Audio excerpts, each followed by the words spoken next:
Alhamdulillah nahmaduhu wa nasta'inuhu wa nastaghfiruhu wa na'udzu billahi min shururi anfusina wa min sayyiati a'malina. Man yahdihillahu fala mudilla lahu wa man yudlil fala hadiya lahu. ونشهد أن لا إله إلا الله وحده لا شريك له ونشهد أن سيدنا وحبيبنا ومولانا محمد أرسله بالحق بشيرا ونذيرا وداعيا إلى الله بإذنه وسراجا منيرا. فقد قال الله تعالى في كلامه المجيد وفرقانه الحميد. সকলে পড়ুন আউযু বিল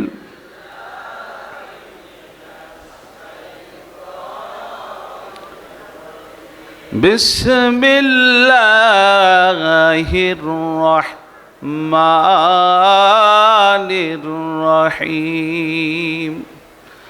কুল লা আসআলুকুম আলাইহি আজরান ইল্লাল মাওয়াদ্দাতা feel কুরবা।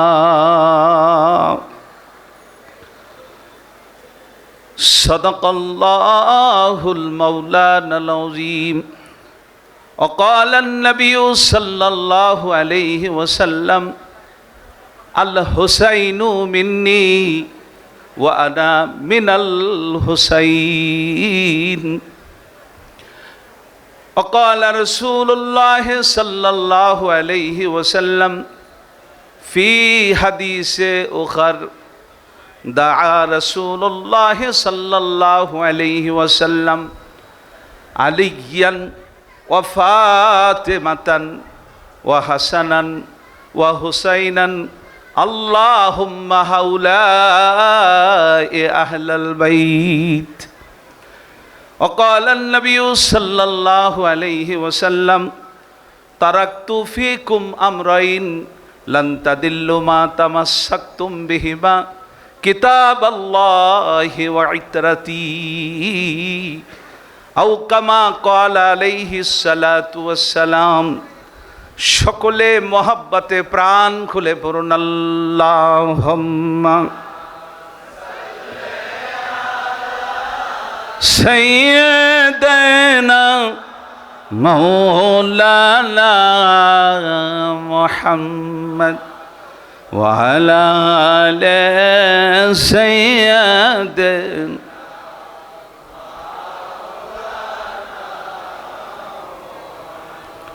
প্রাণের রাসূল হিজরত করে যেদিন গেলে মদিনায় মরণ জেনেও হযরত আলী শুইলেন তাহার বিছানায়। আল্লাহ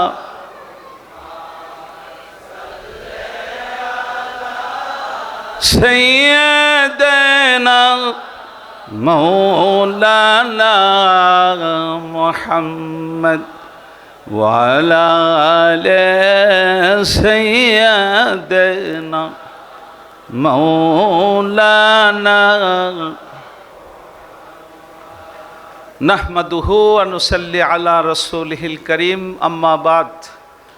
10ই মুহররম পবিত্র আশুরা উপলক্ষে বাবে মদিনা কেন্দ্রীয় দরবার শরীফ আয়োজিত আজকের এই বিশাল আশেক রাসূল সাল্লাল্লাহু আলাইহি সাল্লাম সম্মেলনে উপস্থিত আমার সম্মানিত আশেক রাসূল জাকের ভাইরা, সুধী মণ্ডলী, আমন্ত্রিত অতিথিবৃন্দ, আইন শৃঙ্খলায় নিয়োজিত প্রশাসনের ভাইরা, গণমাধ্যমে কাজ করেন সম্মানিত সাংবাদিক ভাইরা, দেশের 64টি জেলা থেকে আগত আমার সম্মানিত আশেক রাসূল ভাইরা, অনলাইন প্ল্যাটফর্মে সৌদি আরব, ইউকে, ইউএসএ, সংযুক্ত আরব আমিরাত সহ বিভিন্ন দেশ থেকে এই মুহূর্তে যারা লাইভ দেখছেন এবং এই মুহূর্তে সাউন্ড সিস্টেমের কল্যাণে আপনারা যারা আমাকে শুনছেন, আপনারা সকলে আমার সালাম গ্রহণ করুন।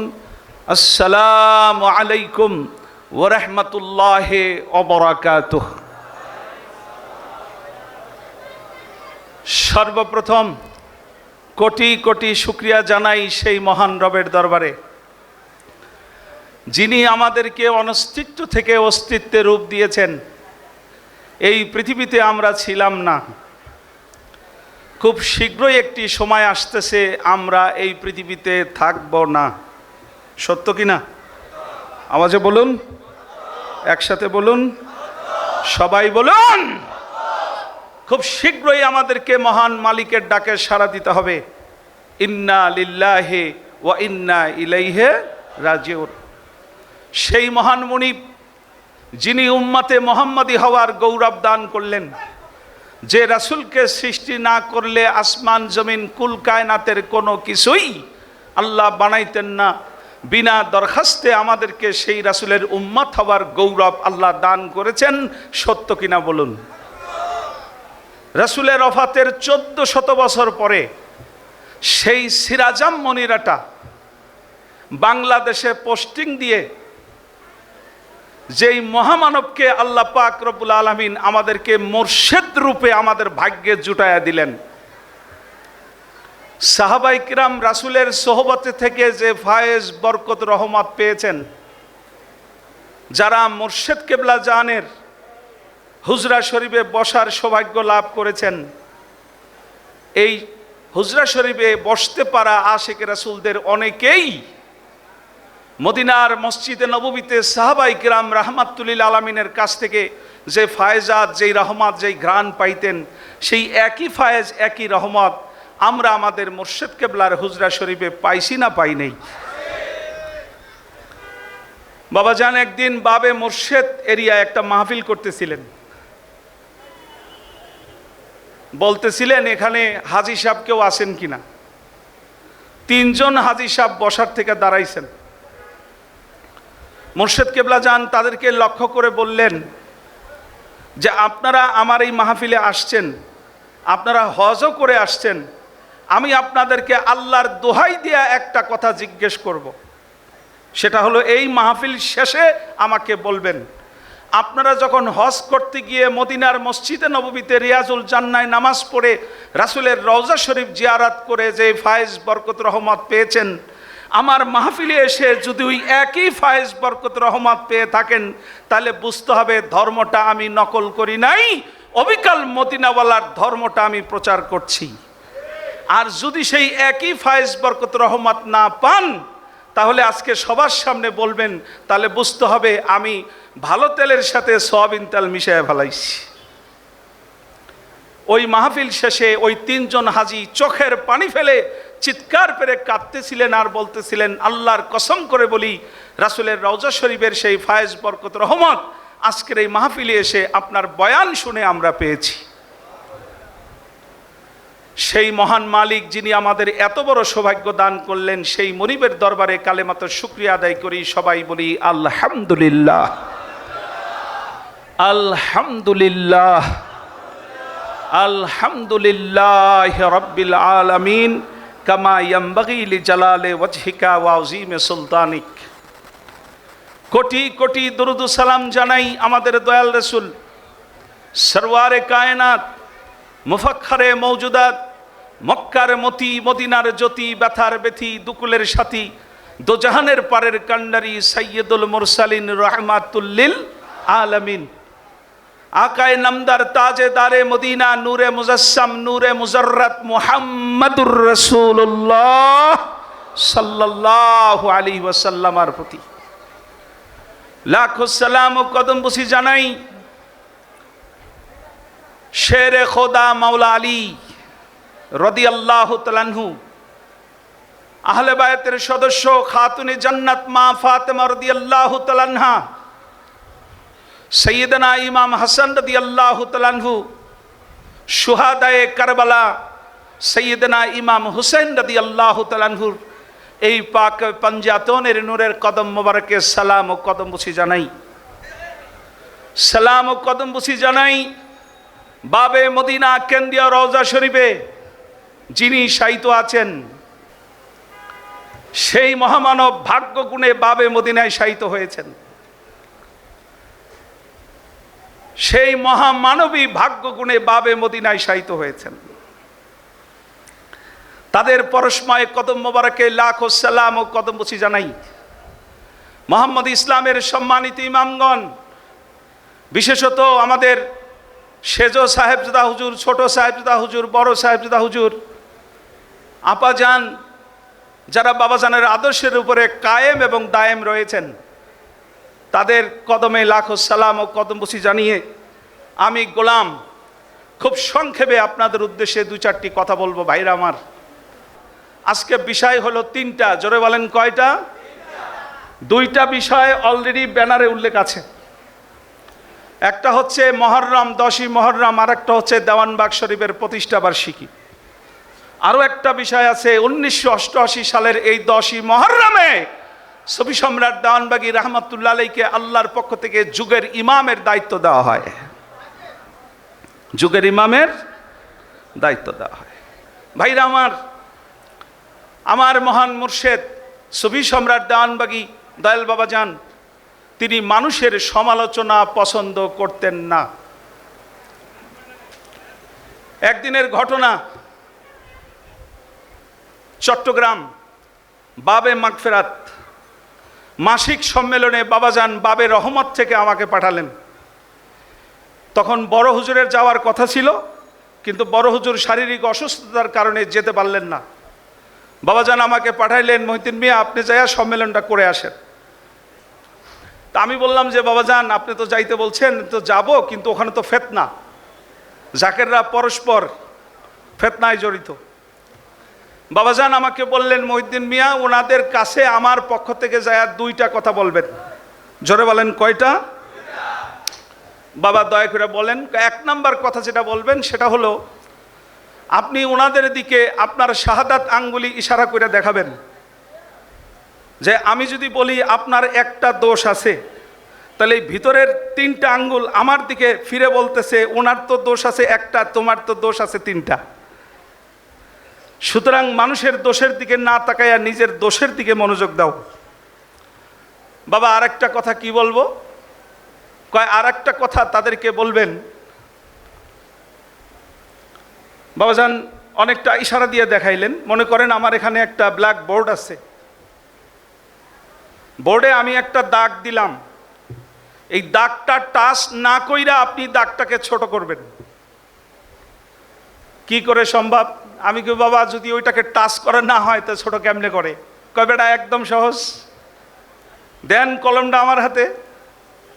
বাবাজান ওই দাগটার নিচে বড় করে একটা দাগ দিলেন, দিয়া বললেন, কেউ মহিউদ্দিন মিয়া আগের দাগটা ছোট হয়েছে না হয় নাই? আমি বললাম জি বাবা দাগটা ছোট হয়ে গেছে। তাহলে আগের দাগ আমি টাচ করলাম না, কিন্তু এই দাগটা অটো বড়, ওই দাগটা অটো ছোট হয়ে গেল। কথা কি বোঝা যাইতেছে? সম্মানিত ভাইরা, ফেরাকু বাইনি ও বাইনাকা, মুসা আলাইহিসসালাম খিজির আলাইহিসসালাম রে বলছিলেন, ভাই খিজির আলাইহিসসালাম বলছিল মুসা আলাইহিসসালাম রে যে মুসা, এলমে তাসাউফ, এলমে মারেফাত, মাওলা আলীর এই জ্ঞান, মারেফাতের এই জ্ঞান, এটা হলো মহাসাগর। তুমি শরীয়তের রাসূল হইতে পারো, কিন্তু এই জ্ঞানের গভীরতায় পৌঁছার ক্ষমতা তোমার নাই। তুমি আমার লগে 3টা ঘটনা দেখেই আউলে গেছো। ফেরাকু বাইনি ও বাইনাকা, ও মুসা তুমি তোমার পথে যাও, আমি খিজির আলাইহিসসালাম আমার মাওলার রহস্যময় জগৎ নিয়ে পড়া থাকি। আমার মুর্শেদ কেবলা যান 8 খণ্ড কোরআনের তাফসির দিয়ে গেছেন কিনা? 8 খণ্ড তাফসির লেখা যেদিন শেষ হলো, বাবাজান সেই দিন ভিতরের রুমে ডেকে আমাকে বলছিলেন, বাবাজান বলতেছিলেন, মহিউদ্দিন মিয়া মনে রাখবেন, আগামী 10,000 বছরের মধ্যে আমার এই সংস্কারে কলম ধরাইতে পারে এমন কোনো ব্যক্তি জগতে আসবে না। কত বছর? 10,000 বছর। উনি কমপ্লিট কোড অফ লাইফ আল্লাহর কোরআন দিয়া সেই তাফসির শরীফ আমাদেরকে দিয়ে গেছেন। কিন্তু সেই 8 খণ্ড তাফসির প্রত্যেকটি আশেকের রাসূল ভাইদের বাসায় থাকার দরকার ছিল না? ছিল না? বাবাজানের লিখিত কিতাব শান্তি কোন পথে, মুক্তি কোন পথে, আল্লাহ কোন পথে, বাবাজানকে যদি কেউ পাইতে চান, বাবাজানের প্রকাশনার মধ্যে বাবাজান লুকায়িত আছে। বাবাজান পাক জবানে বলছিলেন, আমার এই 8 খণ্ড তাফসির যার ঘরে আছে সেজন্য বিশ্বাস করে স্বয়ং রব্বুল আলামিন তার ঘরে আছে। আপনারা তো সেই তাফসির পড়েন না, তাফসিরে যে কত নিয়ামত। ভাইরা আমার, আপনাদের কাছে আমার একটি অনুরোধ, আপনারা এই কিতাবগুলো কিনে নেবেন। কিছু কিছু জাকের ভাইয়ের মনে এই মুহূর্তে প্রশ্ন চলতেছে যে আমি তো লেখাপড়া জানি না, আপনি কিতাব কিনা কি করবেন? আপনার সমাধান আমার মুর্শিদ দিয়ে গেছে। কেউ শুনতে মনে চায়? বাবাজান একদিন আসরের নামাজের পরে বাবে রহমতের 3 তলা থেকে দোতলায় নাইমা, মানে হুজরা শরীফ ভর্তি লোক, ওই দিকে না যায় বাবাজান সরাসরি তাফসিরের রুমে ঢুকলেন। ঢুকে বললেন, মহিউদ্দিন মিয়া একটা কথা আছে বাবা, দয়া করে বলেন। তো বাবাজান বললেন, দেখেন আমাদের একজন মহিলা জাকের, হ্যাঁ তাফসির পড়তে পারে না। তাফসিরের প্রথম খণ্ড বাবাজান কি লেখলো এটা জানার জন্য তার এমন নেশা হয়েছে, সে পাশের বাসায় ইন্টারমিডিয়েটে পড়ে একটা মেয়ে, তারে খবর দিয়ে আনছে যে তুমি যদি এই কিতাব মোবারকটা পইরা আমারে শুনাইতে পারো, পুরা শুনাইবা, তোমার আমি 2000 টাকা দেব, খালি আমি শুনবো আর তুমি খালি পইরা যাইবা। বাবাজান এত খুশি হইলেন, এত খুশি হইলেন যে একজন আশেকা রাসূল জাকের বোন, তিনি তাফসিরটা পড়তে পারছেন না, কাউকে দিয়া পইরা শুনবেন, বিনিময়ে পড়া শেষ হইলে তাকে 2000 টাকা দিবেন। কেউ আমরা কি এই সিস্টেমটা অবলম্বন করতে পারি না? পারি না? মনে রাখবেন, চরম ফিতনার যুগ। যদি ঈমান নিয়ে কবরে যেতে চান, বাবার তাফসির আঁকড়ায় ধরেন। যদি ঈমান নিয়ে কবরে যেতে চান, আল্লাহ কোন পথে, শান্তি কোন পথে, মুক্তি কোন পথে, মোহাম্মদ ইসলামের ওজিফা আঁকড়ায় ধরেন। বাবাজানের এই প্রকাশনাগুলার ভিতরে বাবাজান আছেন, তার পুরো আদর্শটা আছে। আমার কথাগুলা কি বোঝা যাইতেছে? সম্মানিত ভাইরা, আর আমাদের ডক্টর ছোট হুজুর রাত দিন পরিশ্রম করতেছেন বাবাজানের রওজা শরীফ, এই বাবে মদিনা আশেকে রাসূলের এই মিলনমেলা এই কেন্দ্রকে কিভাবে শক্তিশালী করবেন, কিভাবে বাবাজানের আদর্শটা তিনি মানুষের কাছে পৌঁছে দিবেন, সকল আশেকে রাসূলেরা যেন দাঁতে কামড় দিয়ে এই আদর্শটা আঁকড়িয়ে ধরতে পারে, রাত দিন পরিশ্রম করে যাচ্ছেন। মনে রাখবেন, বাবাজানের আদর্শ প্রচারে যে সকল ইমামগণ কাজ করছেন, তাদেরকে সহযোগিতা করা আল্লাহর কসম করে বলি আপনাদের উপর ফরজ। তাদেরকে সহযোগিতা করতেই হবে যারা মুর্শিদ কেবলা জানের মহান এই আদর্শ নিয়ে আছে। সম্মানিত ভাইরা, আপনাদেরকে সবসময় মনে রাখতে হবে, মোহাম্মদ ইসলামের ইমামগণ যারা বাবাজানের আদর্শের উপরে কায়েম আছে, তাদেরকে সহযোগিতা করা আমাদের উপর অবশ্য কর্তব্য। কেউ কথাটা কি মনে থাকবে? ভাইরা আমার, এবার আসেন আশুরা, 10ই মুহররম, এই দিন হলো আল্লাহর অভিষেকের দিন। কিসের অভিষেক? আল্লাহর অভিষেক। কথাটা কি বোঝা গেছে? এখন হাদিসে আসছে লিকুল্লি শাইইন জাহেরাও ও বাতেনা, প্রত্যেকটা জিনিসের জাহের আছে, জোরে বলুন, জাহের আছে, বাতেন আছে। আল্লাহ পাক রব্বুল আলামিন আরশে সমাসীন হইলেন, এটা তো জাহের। বাতেনেও তো আল্লাহ আরশে সমাসীন হয়, হয় না? একজন মানব শিশু যেই দিন জন্মগ্রহণ করে, যিনি ধাত্রী এই শিশুটাকে মায়ের গর্ভ থেকে বের করে আনেন, উনি সর্বপ্রথম কি দেখেন? সন্তানটা কি ছেলে হয়েছে না মেয়ে হয়েছে এটা দেখেন না? এটা দেখেন না। সন্তানটার হাত পাও ঠিক আছে কিনা তাও দেখেন না। উনি একটা জিনিস জানার জন্য ব্যস্ত হয়ে যান, পাগল হয়ে যান, পেরেশান হয়ে যান, যেই নার্স, যেই ধাত্রী মানব শিশুটা যার হাত ধরে জগতে আসে, সেটা কি? শিশুটা যদি নিঃশ্বাস ছাড়তে একটু দেরি করে, শিশুটা যদি কান্না করতে দেরি করে, তাহলে ওখানে যারা মেডিকেল ইকুইপমেন্ট নিয়ে কাজ করছেন সবাই কিন্তু টেনশনে পড়ে যান। আমার কথা কি বোঝা যাইতেছে? যখন এই মানব শিশুটার নিঃশ্বাস ছাড়ে, ওয়া করে কান্না করে উঠে, তখন তারা বাচ্চাটা কাঁদতেছে আর সবাই আনন্দে হাসতেছে। যতক্ষণ এই নিঃশ্বাসটা না আসবে, উচ্চস্বরে বাচ্চাটা কান্না শুরু না করবে, ততক্ষণ ডাক্তার, নার্স, সেবিকা, ধাত্রী কারো টেনশন দূর হয় না। এটার কারণ কি? কারণটা আমার মুর্শেদ কেবলা জান বলে গেছেন। বাবাজান একদিন আমাকে বলতেছেন, আচ্ছা মহিউদ্দিন মিয়া বলেন তো মানুষের জন্মদিন কবে? তা আমি বললাম, বাবা এটা তো সহজ, যে যেই দিন জন্মগ্রহণ করে ওই দিনই তার জন্মদিন। বাবাজান কয়, দূর বেড়া, তোর জবটা হয় নাই। আমি কই, বাবা আমরা তো এই জন্মদিনই পালন করি। তা আমি বললাম, বাবা দয়া করে একটু বলেন মানুষের জন্মদিনটা আসলে কবে? ভাইয়েরা আমার, আল্লাহর মহান বন্ধু সুফি সম্রাট শাহ দেওয়ানবাগী রহমাতুল্লাহ আলাইহি পাক জবানে ফরমান, পিতার শুক্রকীট মায়ের ডিম্ব কোষের সাথে মিলিত হয়ে মাতৃগর্ভের ত্রিবিধ আধারে 4 মাস বয়সে আল্লাহ মানব দেহের পরিপূর্ণ গঠনটা আল্লাহ তৈয়ার করে। গঠনটা 4 মাস বয়সে গঠন শেষ হয়ে গেল যেই দিন আল্লাহ নাফাখতু ফিহি মির রূহি, আমার রুহ থেকে রুহ তোমার মাঝে ফুঁকে দিলাম। আল্লাহ যেই দিন রুহু ফুইকা দিলেন ওই দিনটা হইল অরিজিনালি মানুষের জন্মদিন। জীবনেও এই ব্যাখ্যা শুনি নাই, জীবনেও। বাবাজান বললেন, মিয়া আল্লাহ তার রুহু ফুইকা দিয়া তিনি নিজেই তো মানুষটার ভিতরে ঢুকলো। তিনি যখন মানুষটার ভিতরে ঢুকছে নড়াচড়া শুরু হয়ে গেছে, প্রাণের শুরু হয়ে গেছে, মানব শিশুর জন্ম হয়ে গেল। এই মাত্র সে জন্ম হইল তার, ওইটা হলো তার অরিজিনাল জন্মদিন। আর যেই দিন সে দুনিয়ায় আসে ওইটা হলো দুনিয়াতে আসার ডেট। তাফসিরের 2য় খণ্ডে ঘটনাটা পাবেন।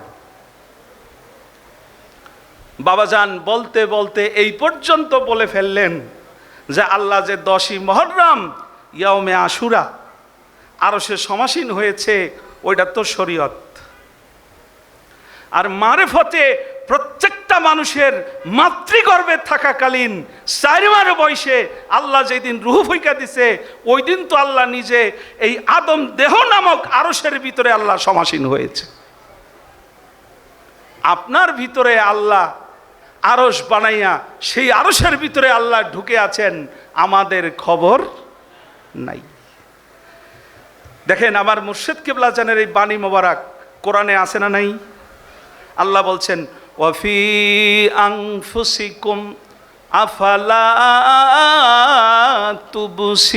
তুবসিরুন। আল্লাহ বলেন, আমি তোমার অন্তরে বিরাজ করি, তুমি কি আমাকে দেখো না? ওয়ানাহনু আকরাবু ইলাইহি মিন হাবলিল ওয়ারিদ, আমি তোমার ঘাড়ের সাহার রগের চাইতেও নিকটে।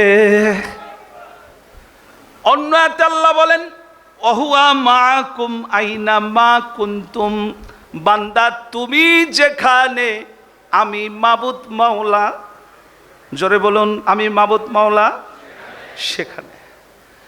আমার রহমতের নবী হিজরত করতেছিলেন, হিজরতের পথে গারে সুরে রহমাতুল্লিল আলামিন আবু বকর রাদিয়াল্লাহু তাআলা আনহু 2 জন গারে সুরের ভিতরে শত্রুর চোখ এড়ানোর জন্য তারা আত্মরক্ষার জন্য লুকিয়েছিলেন। হঠাৎ হাজার হাজার শত্রু ঘোড়া নিয়ে সেই গারে সুরের মুখে চলে আসছে। আবু বকর রাদিয়াল্লাহু আনহু ভয়ে থরথর করে কাঁপতেছিলেন। বললেন, ইয়া রাসূলুল্লাহ, ওই যে দেখেন পাহাড়ের উপরে, আমাদের গারে সুরের মাথার উপরে দেখেন ওই যে শত্রুদের পদচারণা দেখা যায়। ইয়া রাসূলুল্লাহ, আমরা মাত্র 2 জন, ওরা শত শত। নবীজি বললেন, আবু বকর আমরা কয়জন? কে রাসূলুল্লাহ, আমরা তো 2 জন। নবীজি আবার বললেন, আবু বকর আমরা কয়জন? আমরা দুইজন। আল্লাহ রাসূল বলেন, আবু বকর আমরা দুইজন না, আমরা কয়জন? আমরা তিনজন। আমরা কয়জন? তিনজন। আল্লাহ কোরআনে আবার দেখেন ঘটনাটা আল্লাহ নিজে বলতেছে, ইজ হুমা ফিল গার ইজ ইয়াকুলু লিসাহিবিহি লা তাহজান ইন্নাল্লাহা মাআনা। আল্লাহ রাসূল বলতেছে, আবু বকর এখানে তুমি আছো আর আমি আছি, আর আমাদের সাথে আছে মহান আল্লাহ। ভাইরা আমার, তা আমার মুর্শিদ কিবলা জানের মূল শিক্ষাটা কিন্তু আমরা বলি আত্মশুদ্ধি, দিল জিন্দা, নামাজে হুজুরি, আশেক রাসূল হওয়া, বলি না? এইটা কিন্তু বাবাজানের মূল, বাবাজানের 4টা শিক্ষা, বাবাজানের 4টা শিক্ষা। কিন্তু বাবাজানের মূল শিক্ষা, যেই শিক্ষার ফাউন্ডেশনের উপরে মোহাম্মদ ইসলাম দাঁড়ায় আছে, 1,24,000 নবী রাসূলের ধর্ম দাঁড়ায় আছে, কাদরিয়া তরিকা দাঁড়ায় আছে, চিশতিয়া তরিকা দাঁড়ায় আছে, মুজাদ্দিদিয়া তরিকা দাঁড়ায় আছে, নকশবন্দিয়া তরিকা দাঁড়ায় আছে, সুলতানিয়া মুজাদ্দিদিয়া তরিকা দাঁড়ায় আছে, মোহাম্মদ ইসলাম দাঁড়ায় আছে, যেই ফাউন্ডেশনের উপরে, সেটা হলো আপনার ভিতরে যে আরশ, সেই আরশ কাবায়, সেই আরশে রব্বুল আলামিন নিজে কিন্তু সমাসীন আছেন। নাভি মূলে মৃগ নাভি, হরিণীর খবর নাই। হরিণীর পেটে মৃগ নাভি হয়ে রইছে, এই ঘ্রাণে হরিণী গোটা খুলনা সুন্দরবন খুঁজতেছে, কিন্তু ওই মৃগ নাভি যে ওর সাথেই ও নিজে জানে না। আজকে আশুরার দিনে একটা কথা নিয়ে যদি বাড়ি যেতে পারেন, সেটা হলো আপনার আল্লাহ আপনার ভিতরে।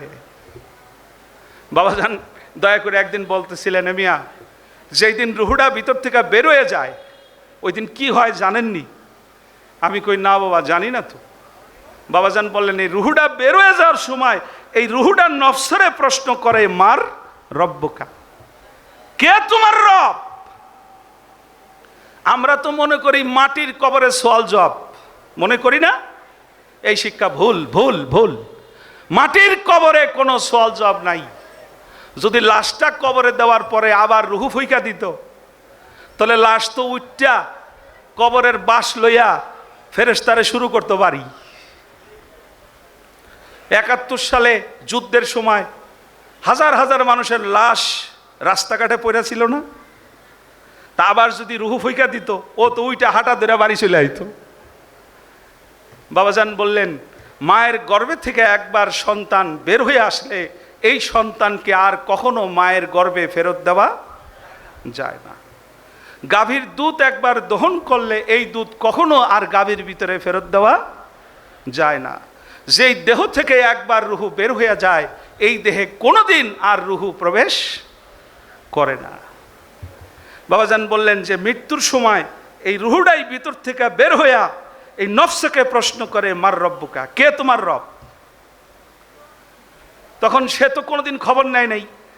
সে সারাদিন আল্লাহরে খুঁজছে 7 আসমানের উপরে, সে আল্লাহরে খুঁজছে মক্কা মদিনা, বিভিন্ন দরবার মসজিদ, রাস্তাঘাট, বনে জঙ্গলে আল্লাহরে খুঁজছে। সে তো বলতে পারে না, কয় হা হা লাদ্রি, হায় আফসোস, আমি বলতে পারি না। রুহুটা বেরোয় যাওয়ার সময় কয়, আমি তোমার মালিক, আমি তোমার আল্লাহ, তোমার দেহের মাঝে ছিলাম, 70 বছর তোমারে বাঁচায় রাখছি, কোনোদিন আমার খবর নেও নাই। ও ভাই, এটা হলো মোহাম্মদ ইসলামের মূল শিক্ষা। আল্লাহ রাসূল বলছেন, মানুষের ভিতরে আছে খনি, স্বর্ণ রূপার যে খনি, এর চাইতেও দামি খনি মানুষের ভিতরে আছে। আপনার ভিতরেই আপনার আল্লাহ থাকে, কিন্তু আপনি জানেন না। আপনি শুধু দৌড়ে বেড়াইতেছেন। আর ভাই, আপনি থামেন না, এত দৌড়ান কেন? আপনি যারা খুঁজতেছেন সে তো আপনার ভিতরে। এবার বাবাজানের একটা বাণী দিয়ে এই চ্যাপ্টারটা আমি কমপ্লিট করব। বাবাজান শুক্রবারের বাণী মোবারকে বলতেছিলেন, যে ব্যক্তি বিশ্বাস করবে আমার ভিতরেই আমার আল্লাহ। আবার খেয়াল করেন, বাবাজান পাক জবানে ফরমান, যে ব্যক্তি বিশ্বাস করবে আমার ভিতরেই আমার আল্লাহ, আমি দেওয়ানবাগী সুখবর দিয়ে গেলাম, ওই ব্যক্তি কখনো জাহান্নামে যাবে না, যাবে না, যাবে না, যাবে না, যাবে না। খালি একটা বিশ্বাস নিয়ে আপনি বাড়ি যাওয়ার চেষ্টা করেন। আমার এই প্রসঙ্গটা কমপ্লিট হইল। এটা ছিল আশুরার সাথে সম্পৃক্ত।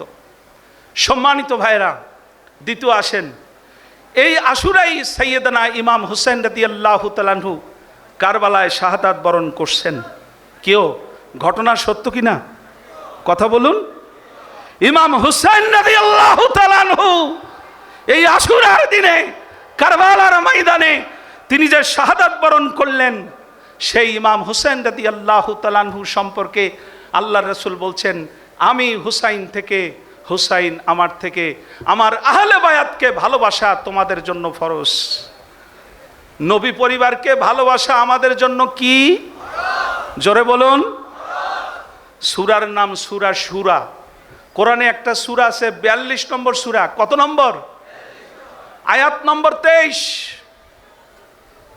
অনলাইনের কল্যাণে সারা দুনিয়া আমার বক্তব্য শুনছে, ভালো করে খেয়াল করুন। সূরা আশ-শুরার 23 নম্বর আয়াত খুলে দেখেন। আল্লাহ পাক বলছেন, হে রাসূল, আপনি আপনার উম্মতে মুহাম্মাদিকে জানায়া দেন, আমি রাসূলুল্লাহ জগতে আসছি রাহমাতুল লিল আলামিন হইয়া। আমি রিসালাতের যে দায়িত্ব পালন করে গেলাম, এই রিসালাতের দায়িত্ব পালনের বিনিময়ে আমি তোমাদের কাছে কিছুই চাই না, শুধু একটা জিনিস চাই, আমার আহলে বায়াতকে তোমরা ভালোবাসবে, ইমাম হাসানকে ভালোবাসবে, ইমাম হুসাইনকে ভালোবাসবে, মাওলা আলীকে ভালোবাসবে, ফাতেমা রাদিয়াল্লাহু তাআলা আনহাকে ভালোবাসবে, আমার আহলে বায়াতকে ভালোবাসবে। আমার আহলে বায়াতকে ভালোবাসা তোমাদের জন্য আল্লাহ ফরজ করেছেন। কারবালার ময়দানে যারা আল্লাহর এই ফরজের উপরে ছুরি চালাইলো, ইমাম হুসাইনের দেহ থেকে মাথা মোবারক আলাদা করলো, তারা কি মুসলমান ছিল না? তারা মুসলমান ছিল। তারা 5 ওয়াক্ত নামাজ পড়তো।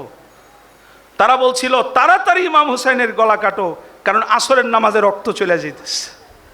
অথচ ওই নামাজে গিয়েই তারা দরুদ পড়বে, আল্লাহুম্মা সাল্লি আলা সাইয়্যিদিনা মুহাম্মদ ওয়া আলা আলে মুহাম্মদ। আল্লাহ গো রহমত বর্ষণ করো মুহাম্মদ সাল্লাল্লাহু আলাইহি সাল্লামের উপরে, আর রহমত বর্ষণ করো ইমাম হাসান, ইমাম হুসাইন, হযরত আলী, মা ফাতেমার উপর। তাহলে যার গলা তোরা কাটলি নামাজে যাই আবার তার উপরেই তোরা দরুদ পড়তাছস। ইমাম হুসাইন শেষ মুহূর্তে শুধু একটা কথা বলছিলেন, তোমাদের মাঝে কি আমাকে সাহায্য করার মতো কেউ আছো? 22,000 এজিদের সৈন্য, ইমাম তারা মুসলমান ছিল, রাসূলের উম্মত ছিল। আমার ইমাম হুসাইনকে সাহায্যের জন্য কেউ এগিয়ে আসে নাই। শেষ মুহূর্তে ইমাম হুসাইন বলছিলেন, তোমাদের মাঝে কি একজন মুসলমানও নাই? একজন মুসলমানও কি তোমাদের মাঝে নাই? সম্মানিত ভাইরা, সেই দিন ধর্মটা দুইটা ভাগ হয়ে গেছে, একটা মোহাম্মদী ইসলাম, একটা এজিদি ইসলাম। মনে রাখবেন, যেখানে নূরে মোহাম্মদীর শুভ আগমন হয়, ওই ঘরের ভিতরেও ধর্মটা 73 কাতার হয়। বাবাজান পাক জবানে বলছেন। সুতরাং এখানে বিভিন্ন ফেরকা থাকবেই, একটা মাত্র ব্যক্তি নিরাপদে পার হয়ে যাইতে পারবেন, এটা বইলা দিয়ে আমি বক্তব্য শেষ করব। একজন মাত্র ব্যক্তি নিরাপদে ঈমান নিয়ে কবরে যাইতে পারবেন, সেটা হলো যারা আপন মুর্শিদের কদম মোবারক জড়ায়া ধরবেন। যদি ডালে পালে চলে যান তাহলে কিন্তু বিপদ আছে। আমরা কি আপন মুর্শিদকে আঁকড়ায় ধরতে পারবো? মোহাম্মদ ইসলামকে আঁকড়ায় ধরতে পারবো? দুইটা হাত উঠিয়ে আল্লাহকে দেখান, দুই হাত, দুই হাত। নারে তাকবীর, নারে তাকবীর। সুফি সম্রাট দাওয়ানবাড়ি আশুরার দিবসে আল্লাহ বসেন আরশে, আশুরার উসিলায় পাপী তাপী মুক্তি পায়, রহমত বর্ষে দুনিয়ায়। সুফি সম্রাট দাওয়ানবাড়ি নারে তাকবীর। হাত নামান। ওয়া আখির দাওয়ানা আলহামদুলিল্লাহি রাব্বিল আলামিন। আসসালামু আলাইকুম ওয়া রাহমাতুল্লাহি ওয়া বারাকাতুহু।